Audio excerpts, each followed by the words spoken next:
Muy buenas noches, hermanos, tengan todos ustedes y los que se quedaron en casa también buenas noches. El día de hoy vamos a continuar con la serie El Rey David y el tema que vamos a abordar es el llamado de David. Ya vamos a empezar a entrar a ver la figura del Rey David. Abran su Biblia ahí en el segundo libro de Crónicas, capítulo 16, del 7 al 9. Segundo libro de Crónicas, capítulo 16, del 7 al 9. Dice así: porque los ojos de Jehová contemplan toda la tierra para mostrar su poder a favor de los que tienen corazón perfecto para con él. Miren, voy a leerles desde el 7 para ver un poco de contexto. La idea es de que un rey, de alguna forma, cuando había necesidad, él clamó a Dios y Dios manifestó su poder a través de él, trayendo libertad. Pero hubo una ocasión donde se levantó otro pueblo y en vez de acudir a Dios, acudió a otra persona. Y entonces viene un reproche de Dios hacia él, y es ahí donde encontramos este texto que dice: los ojos de Jehová contemplan toda la tierra para mostrar su poder a favor de los que tienen corazón recto, perfecto para con él. Vean lo que dice el verso 7. En aquel tiempo vino el vidente Anani a Asa, rey de Judá, y le dijo: por cuanto te has apoyado en el rey de Siria y no te apoyaste en Jehová tu Dios, por eso el ejército del rey de Siria ha escapado de tus manos. Ahora vean, los etíopes y los libios no eran un ejército numerosísimo con carros y mucha gente de a caballo. Con todo eso, porque te apoyaste en Jehová, él los entregó en tus manos. Eso es lo que hace la diferencia. ¿Dónde está depositada nuestra confianza? ¿Está en el amigo, en el compadre, en el familiar, en el gobierno, o está en Dios? Y aquí dice que anteriormente él se había inclinado a buscar de Dios. Pero vean lo que la respuesta del verso 9. Los ojos de Jehová contemplan toda la tierra para mostrar su poder a favor de los que tienen corazón perfecto para con él. Hasta el día de hoy, hermanos, hemos visto cuál era el contexto espiritual en el que de alguna manera emerge el rey David. Vamos a hacer un breve resumen para posteriormente entrar al tema del día de hoy, porque nosotros hemos estudiado cómo el contexto espiritual en el que emerge el rey David era un contexto de apostasía.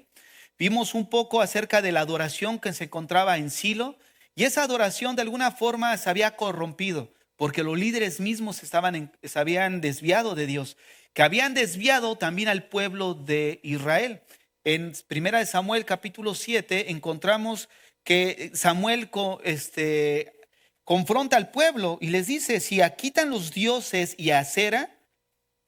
Verso 3, habló Samuel a toda la casa de Israel diciendo: si de todo vuestro corazón os volvéis a Jehová, quitad los dioses ajenos y a Astarot. Ahora la pregunta es, estamos leyendo el capítulo 7. Aquí Samuel ya estaba ejerciendo su ministerio como profeta. O sea que anteriormente a él estaba Elí. Ahora, ¿por qué Elí permitió esta idolatría en el pueblo de Israel? Porque él mismo en su corazón se había apartado de Dios. ¿Con qué moral él podía levantar el dedo acusador señalando el pecado del pueblo cuando él mismo se había corrompido? ¿No es cierto? Ese era el estado de los líderes de Silo, la iglesia de Silo habíamos mencionado. Una iglesia que se había apartado de Dios porque los líderes mismos se habían corrompido. Ahora, pareciera que todo estaba terminado. Sin embargo, Dios había traído juicio sobre el linaje de Elí, pero estaba levantando un nuevo linaje, el linaje de Samuel. Primera de Samuel, capítulo 2, verso 35.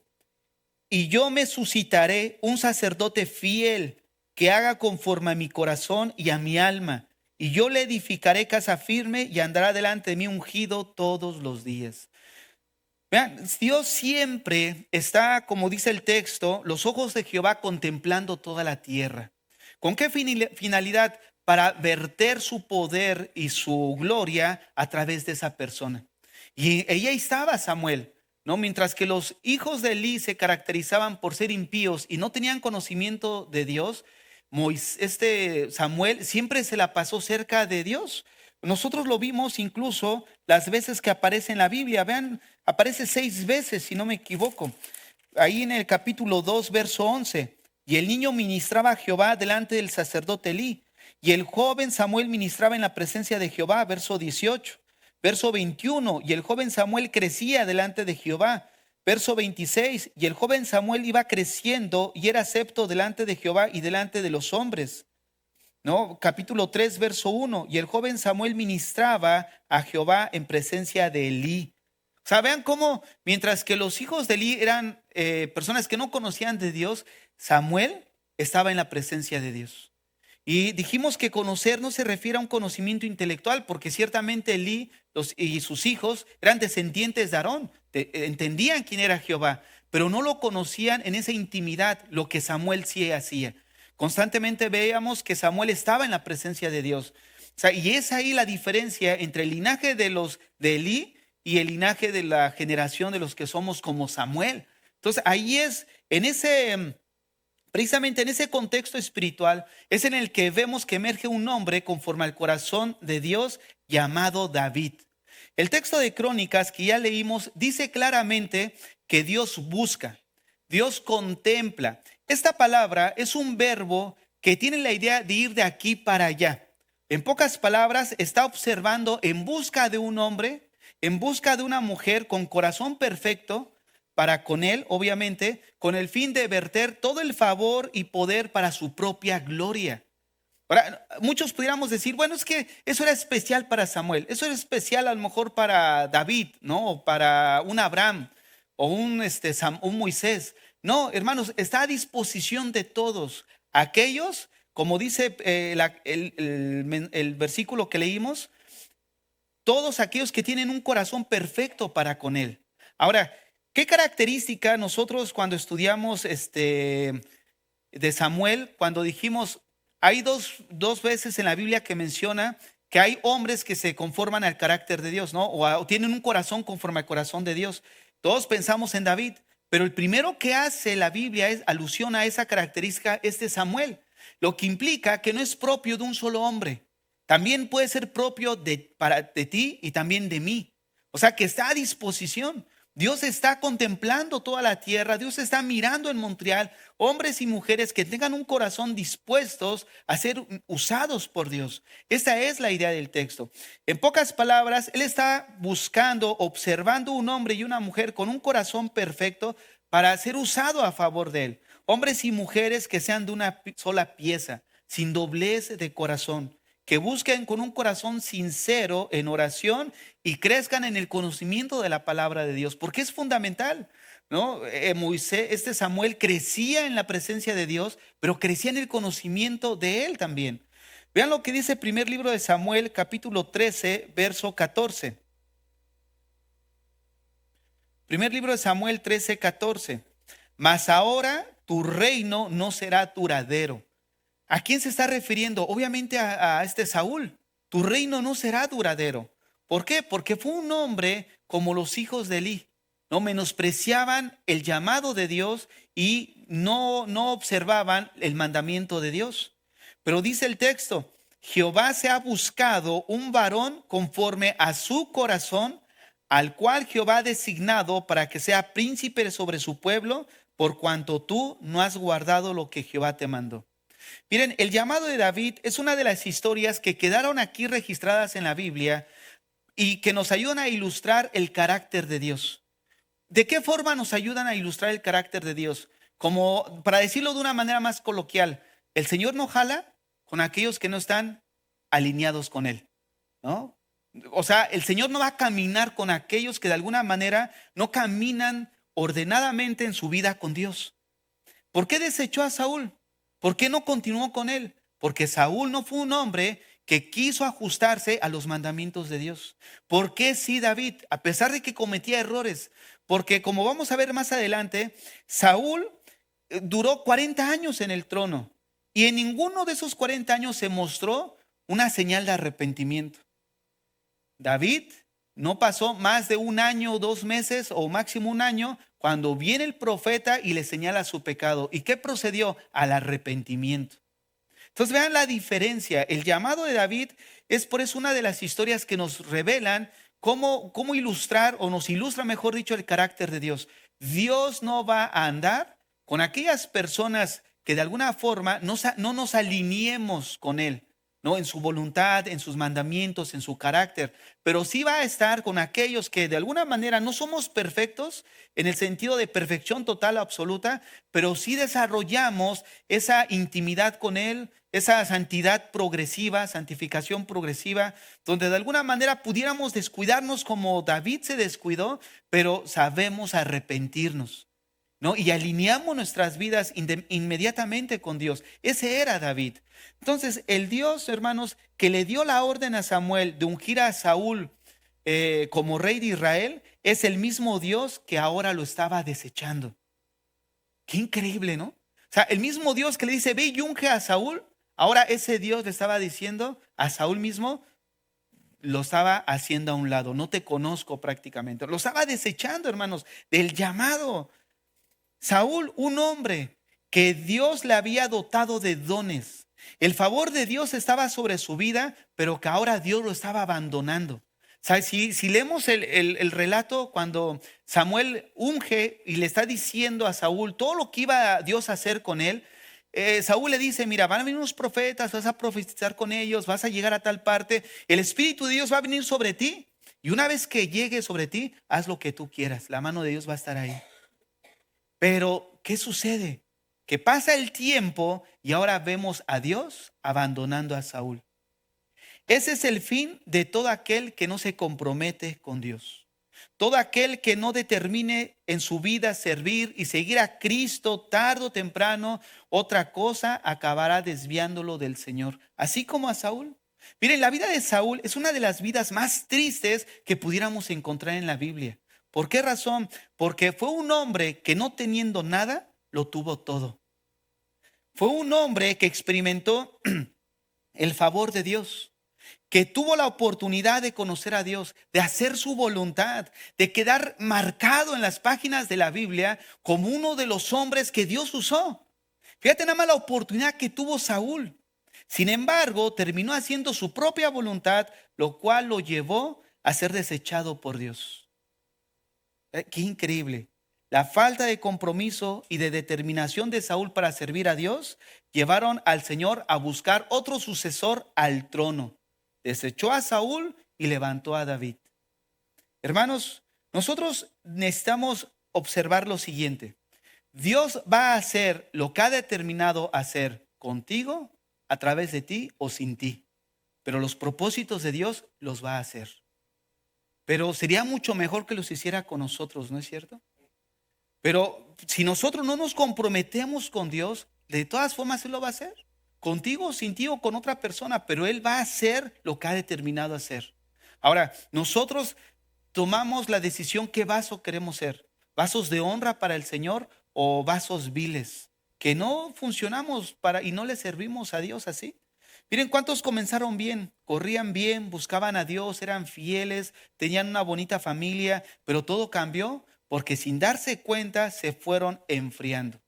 Ya no se sintieron a gusto en la iglesia, le fueron cediendo terreno al enemigo, quien llegó, minó su corazón, lo llenó de ideas y al final termina mirando la iglesia de Dios y empieza a ver la iglesia como si él no perteneciera a ella. Porque imagínate nada más, ¿qué nos hace a nosotros? ¿Qué nos faculta a nosotros para hablar de la iglesia? Cuando alguien habla de la iglesia, está asumiendo que no es parte de ella. ¿Por qué? Porque todos somos parte de la iglesia. Y si la iglesia está así es porque nosotros no hemos querido participar en la edificación de la iglesia. Porque cuando uno habla de la iglesia, de alguna forma se está colocando como si no fuera parte de ella. Y nosotros somos parte de la iglesia. Entonces, ¿qué sucede? Que viene el enemigo, empieza a sembrar semilla en el corazón, te empiezas a enfriar y terminas culpando a los demás de tu estado espiritual. ¿No es cierto? Cuando en realidad nosotros mismos somos responsables, porque soltamos al Señor. O sea, de alguna forma soltamos el compromiso, la entrega, la rendición y nos convertimos en un Saúl, que no teniendo nada, Dios nos da todo, pero no sabemos qué hacer con esas capacidades y esos dones. ¿No? Con esos recursos que Dios nos dio. Y no solamente materiales. Cada uno de nosotros tenemos diferentes recursos. El asunto es muchas veces que decimos, es que a mí no me dejan hacer lo que yo quiero, porque tampoco se trata de eso. En la iglesia hay un orden. ¿Sabes que quiero poner mis dones y mi servicio a Dios, pero entendemos que debe de haber un orden? ¿Por qué? Porque si no empezamos de abajo, llegamos a la cima llenos de orgullo y de soberbia. Y Dios no quiere ese tipo de servidores en la iglesia. Dios quiere que aprendamos primero a desinflar nuestro ego y nuestro orgullo. Hermanos, es increíble. Lo primero, una iglesia que llegamos, lo primero que decía el Señor, la persona esa es, porque no sé cómo nos vio y dice, no, yo soy pastor, no parezco pastor, pero soy pastor. Soy un entrenador también. Soy músico también. Y aparte soy abogado, decía. O sea, se veía como que se le inflaba más cada vez, ¿no? Pero, hermanos, si nosotros buscamos servir en la iglesia, pero no empezamos desde abajo, vamos a llegar con humo en la cabeza. ¿Por qué vamos a llegar con humo en la cabeza? Porque el fuego de nuestro corazón se habrá apagado. Y lo único que va a emanar de él es el humo después de un corazón que estaba apasionado por Dios y ahora ya no tiene nada, ni una chispita por el Señor. Entonces, ¿qué es lo que vemos aquí? Que de alguna forma Dios termina desechando a Saúl. Qué cruel es Dios. No, no es cruel Dios. Hermanos, déjenme decirles algo. Dios conoce nuestros corazones. Muchos pudiéramos llegar a pensar, pero es que a mí no me ven, es que me están haciendo a un lado. No, déjame decirte algo. Si pusieras delante de Dios y Dios te pesara, ¿tendrías el peso correcto? ¿O tendríamos el peso correcto? O sea, realmente Dios conoce lo que hay en nuestro corazón. Dios sabe el estado en el que estamos. Fíjate, y es algo que vemos en Saúl. Dios conocía el corazón de Saúl. Dios usó a Samuel para corregirlo constantemente, pero él no quiso volver en sí. Miren, ¿qué aprendemos en el relato de David, del llamado de David? Vamos a ver qué aprendemos. En primer lugar, que Dios toma en serio el pecado. Primer libro de Samuel 16:1. En primer lugar, Dios toma en serio el pecado. Dijo Jehová a Samuel: ¿hasta cuándo llorarás a Saúl, habiéndolo yo desechado, para que no reine sobre Israel? Llena tu cuerno de aceite y ven, te enviaré a Isaí de Belén, porque de sus hijos me he provisto de rey. Observen, habiéndolo yo desechado. Ahora, la pregunta es, ¿qué llevó a Saúl ser desechado por Dios? Lo encontramos en primer libro de Samuel 15:23. Fíjense, 15:23. Dice así: porque como pecado de adivinación es la rebelión, y como ídolos e idolatría la obstinación, por cuanto tú desechaste la palabra de Jehová, él también te ha desechado para que no seas rey. ¿Cuál fue la causa? Desechó la palabra de Dios. O sea, desechar la palabra de Dios, no podemos solamente imaginarnos que hizo a un lado la Biblia. O sea, desechar la palabra de Dios es, ¿sabes qué, Señor? No me importa tu opinión. Prácticamente es eso, porque la palabra de Dios es donde encontramos la dirección de Dios para nuestras vidas. Y al desecharla es, no me interesa lo que tú pienses de lo que yo voy a hacer. Y déjame decirles algo, es muy importante lo que Dios piensa de nosotros y lo que Dios piensa de lo que vamos a hacer. Esa misma persona que les decía, decía molesto, decía, aquí hay algunos teólogos, dice, ¿no? Que nos vienen a decir de la Biblia, dice. Hay cosas de la Biblia que no entendemos. ¿A quién le vamos a hacer caso? ¿A las cosas que vienen en este libro que no se entienden o a lo que el Padre me está dando a mí en este momento? Fíjate nada más la soberbia y el orgullo. Vimos de todo, pero ¿te imaginas? O sea, eso es despreciar la palabra de Dios. Es lo mismo que dice Maldonado. En una reunión él decía: hermanos, hay dos clases de cristianos. Los cristianos que viven bajo los principios bíblicos, que está bien y no está mal, dice. Y los cristianos que viven bajo la revelación que Dios está dando en este momento. ¿Cuál quiere ser? Porque los cristianos que vivimos bajo la revelación que Dios está dando en este momento es mucho mejor que vivir bajo los principios. O sea, no puedes decir algo más tonto que eso, no, algo más aberrante que eso. ¿Por qué razón? Porque estás despreciando lo que Dios está diciendo hacia nosotros. Y es decir, Dios, no me interesa, no estoy ocupado en lo que tú dices. Porque el Dios que le está hablando tiene que concordar con lo que está aquí en su palabra. Y si haya una incongruencia es porque él está hablando otro Dios a él. La Biblia habla de otro espíritu y otro Jesús y otro evangelio. Y es precisamente lo que estamos viviendo. Y a Saúl, una de las cosas por la cual fue desechado es, en primer lugar, por cuanto tú desechaste la palabra de Jehová. O sea, que todo aquel que deseche la palabra de Dios, Dios lo va a desechar.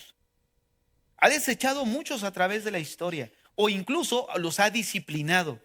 A Sansón, ¿no? A David lo disciplinó, a su hijo Salomón lo disciplinó. O sea, hay personajes en la Biblia que fueron disciplinados por no escuchar la palabra de Dios. Fíjate, en la Biblia dice, describe hasta a Moisés como el hombre más manso de la tierra. Obedeció, aguantó la crítica del pueblo, aguantó la carrilla, aguantó que casi pudiera pensar que lo querían apedrear. Y solamente porque golpeó una roca, no entró. Fíjate nada más. A mayor entendimiento, mayor responsabilidad. A mayor luz, mayor responsabilidad. ¿Te imaginas? Solamente porque fue y golpeó la roca. ¿Y sabes por qué? ¿Por qué le molestó a Dios? Porque el texto dice, no me honraste delante del pueblo. No me honraste. Entonces, Saúl no honró a Dios, desechó la palabra. Saúl fue un hombre que menospreció la instrucción de Dios, no consideró la palabra de Dios. Y como ahorita les decía, él reinó en total 40 años y nunca manifestó un espíritu de arrepentimiento. Por 40 años Dios fue paciente con Saúl, esperando que reaccionara y viniera en arrepentimiento, pero nunca lo hizo.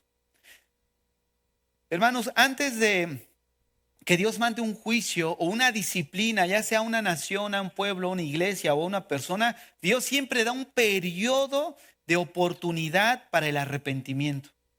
Pero la pregunta aquí es, ¿cuánto tiempo más va a esperar en tu vida?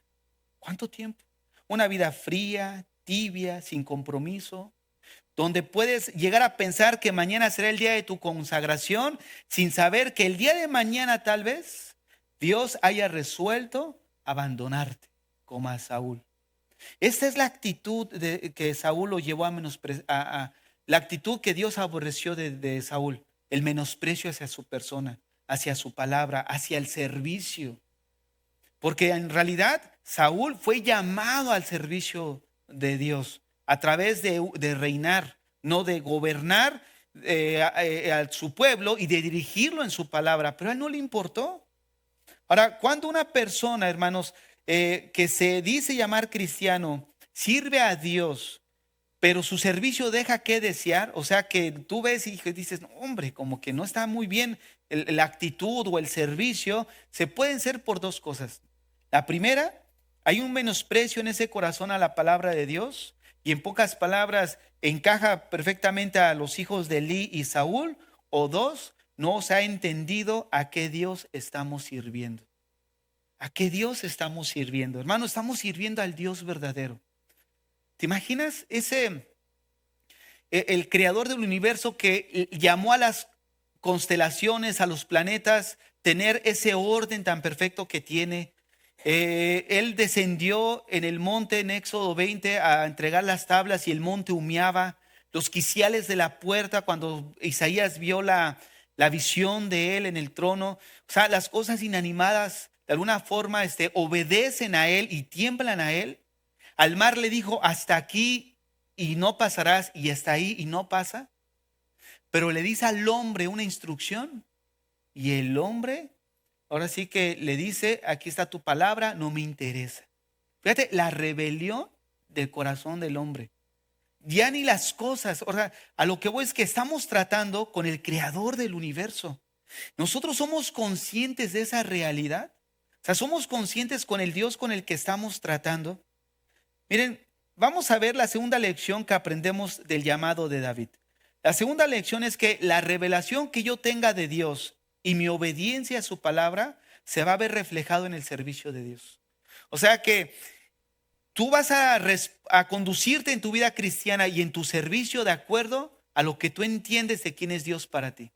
Si para ti Dios no significa nada de autoridad o lo ves como un diosito, pues tu servicio va a ser así. Pero si realmente el Dios de la Biblia, tú tienes un entendimiento claro de a quién estás sirviendo y que si lo haces de una manera irrespetuosa, miras en el Antiguo Testamento que caían muertos, o sea, nos lleva a pensar que nuestro servicio, nuestra vida cristiana, deberíamos de considerar cómo nos estamos conduciendo delante de Dios. Porque no lo hacemos delante de los hermanos, delante de un pastor, delante de una iglesia. Lo hacemos delante de Dios. Vean lo que dice Hechos 13:22.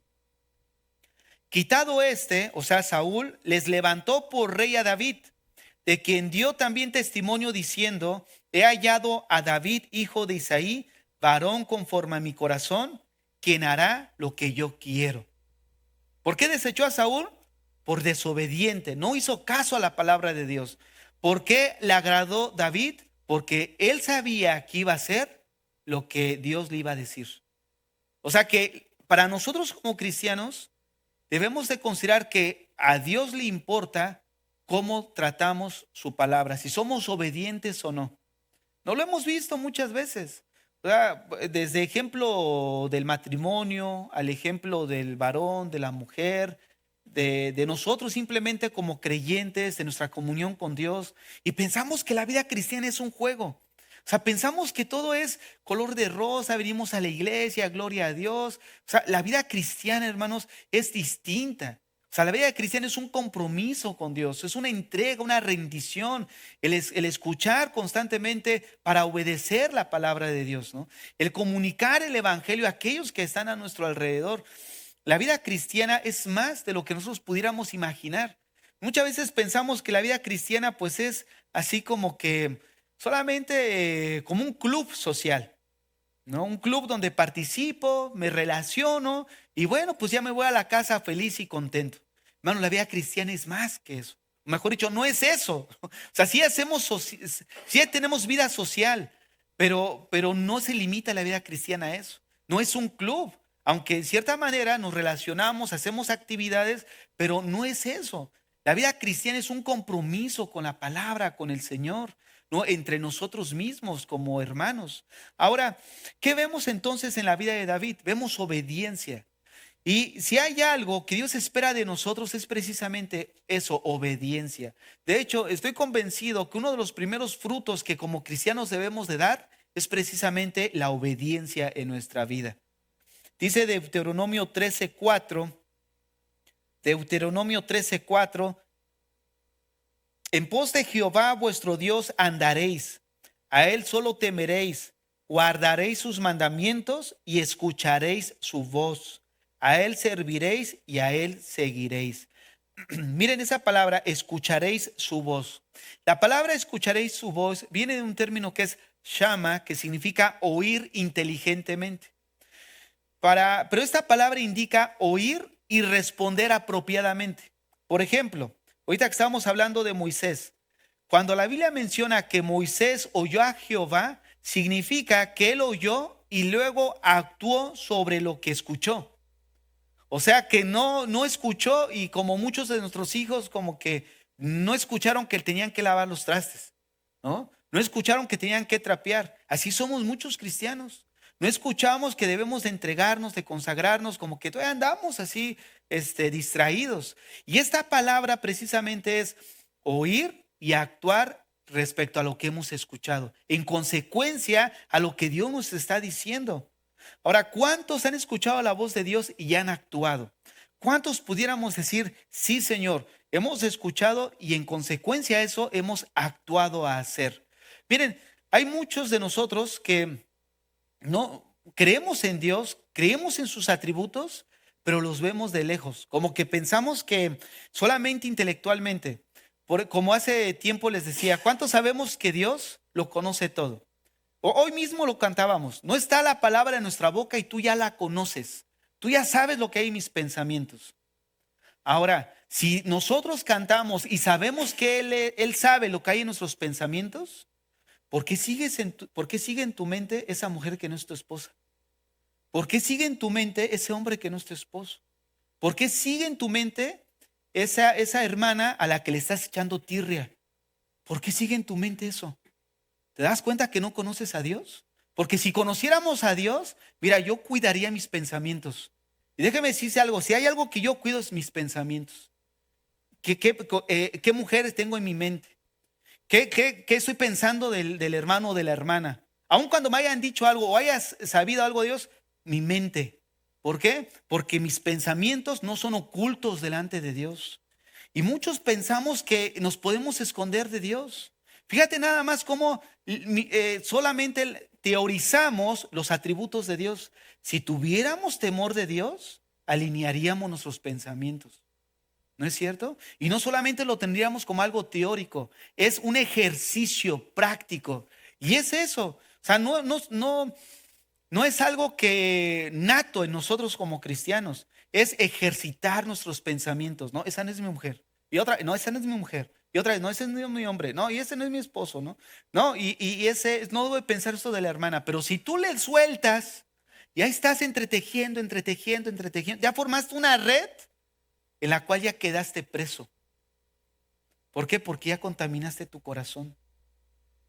Y ahora, ya que contaminaste tu corazón, piensa en esto, tu corazón contaminado y todavía vienes a Dios.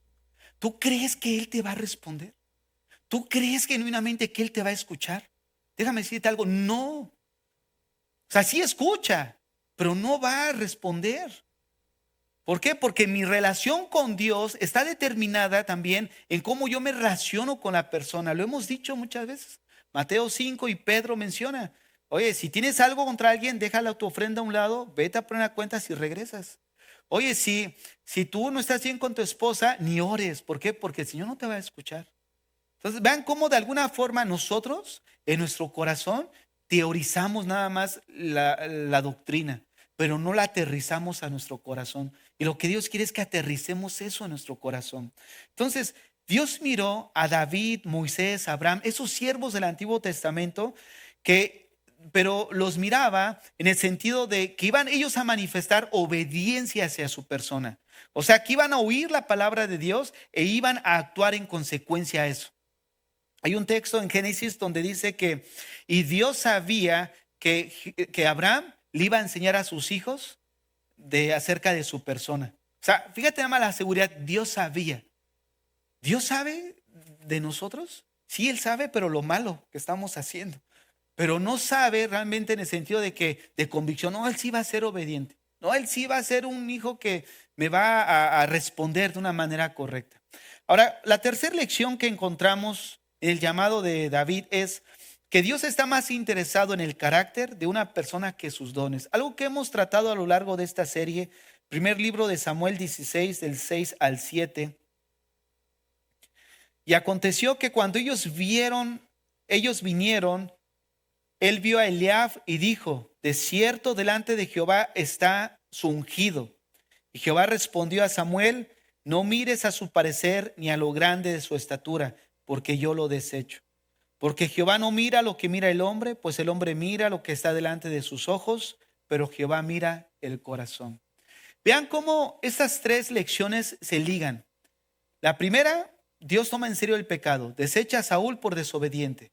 La segunda, que vimos que la revelación que tú tienes de Dios te va a llevar a servir y a conducirte de una manera temerosa de Dios. O sea, porque él tienes entendimiento de quién es Dios. Y eso a su vez te va a ayudar a qué? A formar un carácter agradable a Dios. Para los ojos de Samuel, Eliab era el elegido. Tenía dones, talentos. Saúl también tenía muchos dones y talentos. Entonces, de alguna manera aquí nos muestra la manera de escoger de Dios. ¿Qué ve Dios? Dios ve el corazón. Dios ve precisamente lo que ahorita decía. Dios ve lo que tú piensas. ¿Tú crees que te va a llamar teniendo esos pensamientos? No, no lo va a hacer. ¿Tú crees que te va a llamar algo más cuando Él sabe lo que somos? No lo va a hacer. Hermanos, Él nos conoce. Y es por eso que todos los días dije, Señor, tú sabes cómo está mi corazón tan sucio, tan negro. Ayúdame, Señor. ¿No es cierto? O sea, es esa continuidad en nosotros de estar todos los días postrados, Señor, cambia mi corazón. porque de alguna forma seguimos conduciéndonos de una manera incorrecta. Entonces, lo que vemos aquí es que Dios ve el corazón. Dios sabe lo que hay en nosotros. Los dones nos abren puertas, pero el carácter las cierra. Una persona puede tener todos los dones del mundo, deslumbrar a todos, pero nunca deslumbrar a Dios. Y eso lo vemos, ¿no es cierto? Tú miras esos grandes dones, talentos que mucha gente tiene, pero lamentablemente cuando ya miras al carácter, miras al corazón, tú dices, híjole. Y lamentablemente lo que nosotros hemos visto respecto a eso es sobre todo en la música. Nos ha pasado de todo, ¿no, hermano? Hermanos que llegan con un don y un talento que tú dices, wow, es increíble. Nos vino un muchacho, tocaba todos los instrumentos, ¿no? Tú lo veías tocar y cuando tocaba la guitarra parecía parte de su cuerpo, o sea, la manejaba. Y un día lo pusimos a dirigir la alabanza. Yo estaba ahí con mi hijo Uriel. Mi hijo Uriel, está padre el concierto, ¿ah? Le digo, sí, está bien padre. Nada de ministración. Todo era musicalmente era perfecto. Todo. Porque realmente él creció en eso. Pero cuando veíamos su carácter, ay, Dios mío, nada que ver. Nada que ver. Y así han pasado muchos. Otra hermana que tocaba bien bonito y cantaba, por ahí me decían, hermano, nunca he escuchado a alguien cantar como ella. Cantaba bien bonito. Y una alabanza que me gustaba mucho, que le digo, oye, sácate esa alabanza a ver si la puedes buscar, ¿no? Y la cantó muy hermoso para el Señor. Tenía ese deseo, ¿no? Y sí se veía la pasión por las cosas de Dios. Agarraba su guitarra y danzaba y aquí a todos animando, ¿no? Y era la única que danzaba, ¿no? Después como que me daba ya también mis brinquitos. Pero, hijo, hermanos. Alguien me decía, ¿y de dónde la sacaste, pastor? ¿De dónde salió? Pues nos equivocamos, ¿no? Porque, miren, nos vamos como Samuel. Nos deslumbran los dones. Nos deslumbramos. Pero el Señor no se deslumbra. Tarde o temprano saca lo que hay en nuestro corazón. Es cuestión de tiempo. Es cuestión de tiempo. En último lugar, Dios llama a los escogidos. Dios llama a los escogidos, nunca a los flojos. Podrás decir, gloria a Dios. Yo sí me ocupo. Mira cuánto trabajo tengo. Hasta 2 trabajos tengo. O sea, estoy bien ocupado. Dios me va a usar. Pero ese tipo de ocupación no. O sea, realmente te ocupas en las cosas de Dios. ¿Por qué? Porque Dios sabe si realmente te ocupas. Pastor, pues nada más es una ovejita la que tengo que dar el estudio. Pues es ahí donde tienes que ocuparte más. ¿Por qué? Porque Dios ve si eres fiel con esa persona.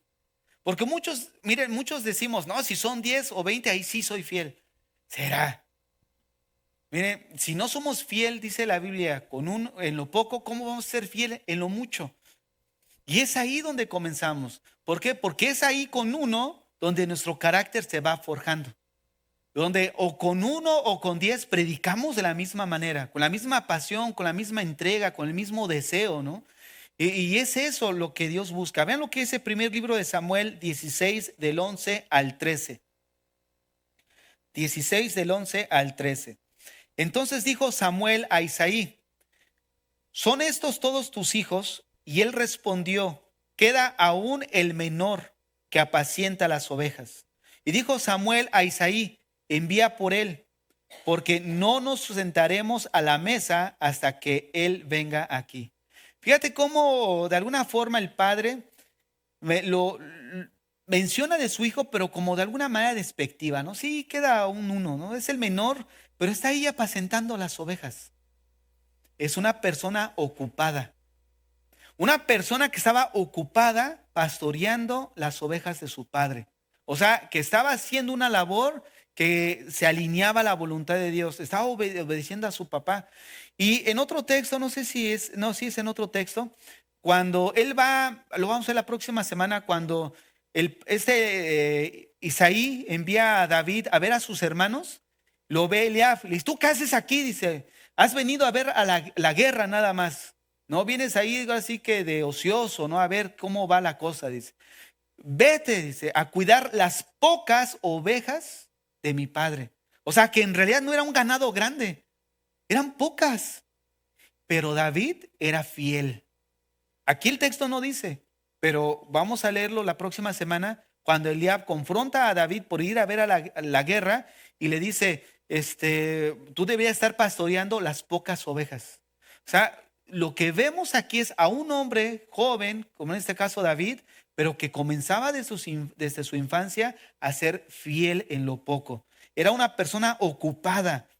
Entonces dijo Samuel a Isaí, leo el verso 11 otra vez, ¿son todos tus hijos? Y él respondió, queda aún el menor, que apacienta las ovejas. Y dijo Samuel a Isaí, envía por él, porque no nos sentaremos a la mesa hasta que él venga aquí. Envió pues por él y le hizo entrar, y era rubio, hermoso de ojos y de buen parecer. Entonces Jehová dijo, levántate y úngelo, porque este es. Y Samuel tomó el cuerno del aceite y lo ungió en medio de los hermanos, y desde aquel día en adelante el Espíritu de Jehová vino sobre David. Se levantó luego Samuel y se volvió a Ramá. Fíjate, el llamado del rey David. En medio de un contexto donde el pueblo de Dios se encontraba en una decadencia moral y espiritual. Pero es ahí, en ese contexto, donde Dios primero levanta a un hombre como Samuel para después levantar a un hombre ungido como David. Y eso es lo que Dios espera de nosotros.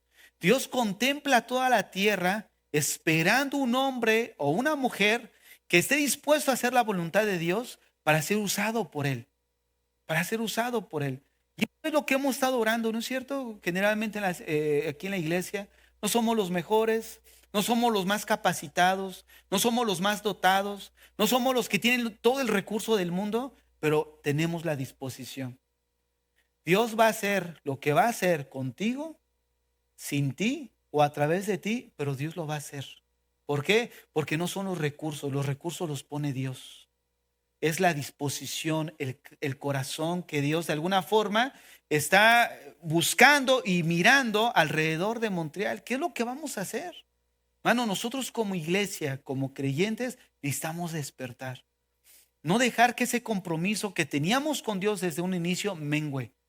No dejar que nuestra pasión por las cosas de Dios, los afanes o las preocupaciones lo apaguen, sino mantenernos firmes. Dios va a permitir ciertas situaciones en tu vida para mirar tu corazón, para ver si realmente somos fieles o no somos fieles. Pero pastores, que hice algo en la iglesia y nadie me hace caso. ¿Para quién lo estás haciendo? ¿No? Hay veces que hasta a propósito luego uno lo hace para ver si es nada más para, no sabían que yo, o para Dios. ¿Para quién lo estás haciendo? Fíjense, les voy a contar esto porque cuando tendría como unos 14 años, yo creo, 15 años, me metí al ministerio de evangelismo, ¿no? Ahí en la iglesia. Y obviamente el responsable no era yo. Siempre fui el segundo, ¿no? Siempre hubo alguien sobre de mí. Y eso me ayudó mucho. En la alabanza o en evangelismo siempre era el mandadero. Siempre era el IBM, ¿no? Y veme a traer tal cosa, y veme a traer la otra, y hace falta esto, o sea, siempre el IBM. O sea, y ahí ya estábamos. Oye, ya juntaste la camioneta, ya juntaste a los muchachos, que el sonido y eso hay que llegar al consejo tutelar y toda la hora. Yo tenía que ver quién me prestaba una camioneta. Y no solamente quién me prestaba la camioneta, quién se prestaba para conducir la camioneta. Y yo decía, híjole, no, pues, bueno, pues ya, pero estábamos ahí. Y constantemente, todos los jueves, sin falta, en la Obrero Mundial, en el Consejo Tutelar para Menores Infractores, iba a predicar el Evangelio. Todos los jueves, todas las semanas, yo solo iba para allá. Una que otra vez me acompañaba, solo 2 veces me acompañó, creo, este cantante que le decía Charlie Bostic. Y eso cuando eran así, por ejemplo, eventos, ¿no? De algo que se festejaba. Y él tocaba y yo predicaba, ¿no? Y el chiste es que un domingo estábamos un domingo en el servicio y de repente el pastor dice, no, vamos, demos el paso a fulanito, dice, que es el líder de evangelismo y que todos los jueves va a las cárceles y que va aquí y va allá. Y yo estaba ahí sentado mirando y los acá me pegaban. Si él no hace nada, dice, ¿eres tú que el que hace? Mira, ¿sabes qué hice? Dije, ay, alguien me reconoce. No, los callaba. Cállate, no, cállate. ¿Por qué? Porque afectan el corazón. Si tú dejas que ellos de alguna manera sus comentarios penetren a tu corazón, ya perdiste. ¿Por qué? Porque no eres tú, es la gracia de Dios en tu vida. ¿Nosotros qué somos, hermanos? No somos nada. Somos pecadores todavía, hermano. Y que Dios te use, eso es lo más maravilloso. Que Dios use gente común y corriente para su gloria. Y Dios quiere usar tu vida. El asunto es que necesitamos estar en la presencia de Dios. O sea, necesitamos buscar de Dios, comprometernos, limpiar nuestro corazón, limpiar nuestros pensamientos. No somos perfectos, nos equivocamos constantemente, pero es la disposición, ¿no? El linaje de Samuel somos. Y uno de esos ejemplos fue David, se supo arrepentir. No se quedó postrado, se levantó y continuó. Y es lo que Dios busca de nosotros. No somos perfectos, nos equivocamos, se equivocan los hermanos de la alabanza. Y no me refiero musicalmente, eso ya es habitual. No, no es cierto. Que me tengo que reír, porque ya, si no aquí vamos a salir directo no, se equivocan también, ¿no? Los hermanos, los jefes, los maestros de escuela dominical, todos como servidores tenemos fallas, ¿no? Por eso decían que los servidores son como esas pinturas hechas a pincel. Tú las miras de lejos y wow, qué gran obra de arte. Pero mientras más te vas acercando a la pintura, empiezas a ver los brochazos. Tú miras al hermano, wow, ese hermano sí, pero te vas acercando a él y empiezas a ver sus brochazos. No te tropieces, porque tú también eres igual. Todos somos igual. Eso me lo mostró el Señor. Cuando tú miras a un hermano y tú dices, no, un pastor, dices, este pastor, pero cuando los empiezas a ver que te presumen, mira hijo, mira hijo, mira hijo, mira hijo, ¿lo qué? La marca. Y tú dices, usted, si de alguna manera yo lo veía así y de repente todas esas cosas como que dices, no, también tienen sus brochazos igual que uno, ¿no es cierto? Y estoy hablando de pastores de casa de oración. Mira hijo, la marca, ¿no? ¿Por qué me meten en un Super 8 a un hotel? ¿Te imaginas? ¿No? Yo recuerdo que en mi juventud, en aquel entonces, el pastor de la iglesia principal decía, llegó su hijo de una misión de Argentina y yo estaba ahí sentado con unos hermanos que eran del staff porque teníamos que quitar 3,000 sillas y después desmontarlas y montar todo eso, no era bastante. Y estaba el hijo ahí predicando y dando su testimonio. No, sufrimos en las misiones, hermanos, hicimos tal cosa y tal cosa. Y los otros decían, ¿sabes para él qué es sufrir? Se bañó con jicarazos nada más. O sea, nada más eso es sufrir para él. O sea, no se bañó en la regadera, se tuvo que bañar con jicarazos. Eso es sufrir, imagínate. No les conté el otro día que un responsable de misiones le estaban preguntando acerca de qué opinaba acerca de la justicia social.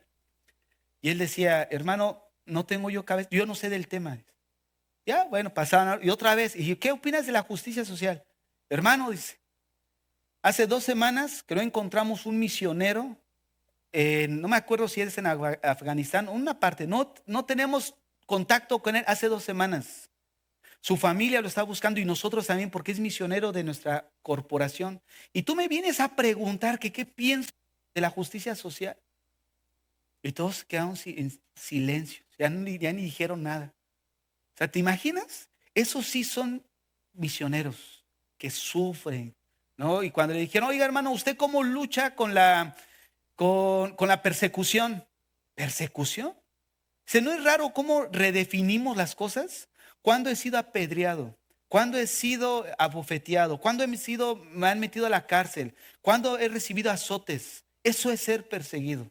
No que se pongan a llorar porque les cierran las páginas de Facebook a los españoles estos que cosas amarillistas, ¿no? Tú lo miras, puro chismerío. Que fulanito pastor hizo esto, que fulanito hizo aquello. Que se dediquen a predicar, ¿no es cierto? Que lo hacen bien, honestamente lo hacen bien. Pero que busquen nada más vistas por cosas que nada que ver.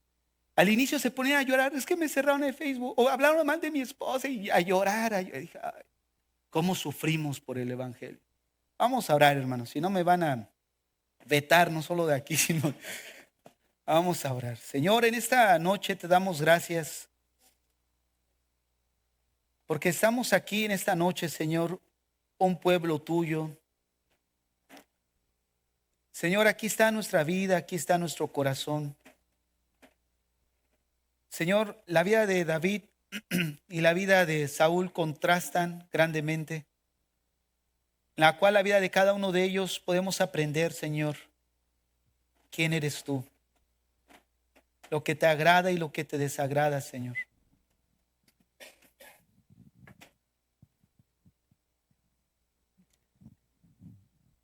Que nuestro corazón sea recto delante de ti, Señor. Tú conoces las luchas de cada uno de nosotros. Conoces con lo que batallamos. Conoces aquello que hay en lo profundo de nuestro ser, Señor. Ayúdanos, Señor. Que en tu gracia nos salga, Señor, de ahí. Ayúdanos, Señor.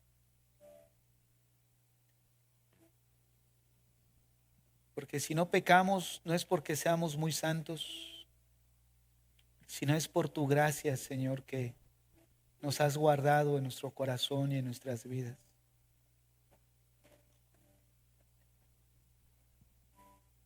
Te damos gracias porque tenemos un lugar donde compartir tu palabra.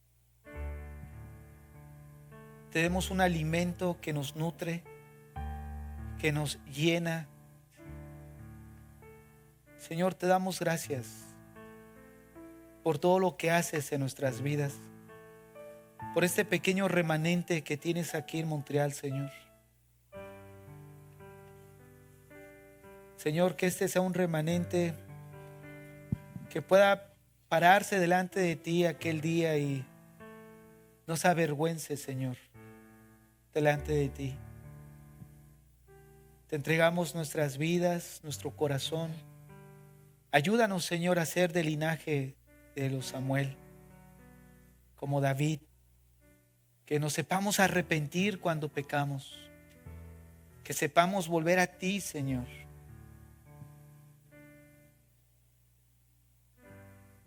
Que no menospreciemos tu palabra como Saúl. Señor, danos de tu gracia para poder salir adelante en nuestra vida espiritual. Que tengamos un corazón que sea agradable delante de ti, que responda de una manera correcta, que tenga la actitud correcta, la intención correcta, la motivación correcta, Señor, por buscar hacer las cosas. Señor, aquí estamos delante de ti. Aquí estamos, Señor. Nos encomendamos a tu gracia, Padre. Y una vez más te decimos, Señor, si tienes a bien usar esta iglesia, usar a los miembros de esta iglesia, usar a quien tú quieras de esta iglesia, úsalos, Señor. Estamos dispuestos, Padre, a hacer tu voluntad. Estamos dispuestos, Señor, a esforzarnos, a hacer lo mejor que podamos, porque sabemos que es tu gracia sobre nosotros, Señor. Y es lo único que necesitamos, Padre. Tu mano sobre nosotros, como Moisés decía, si tú no has de ir con nosotros, no nos saques de aquí. Pero queremos ir contigo, Señor. Queremos caminar contigo, Señor. Queremos andar, Señor, cerca de ti, mi Dios.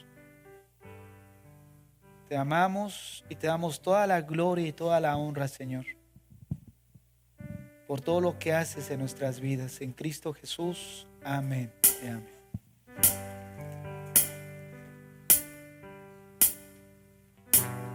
Quiero estar en tu presencia.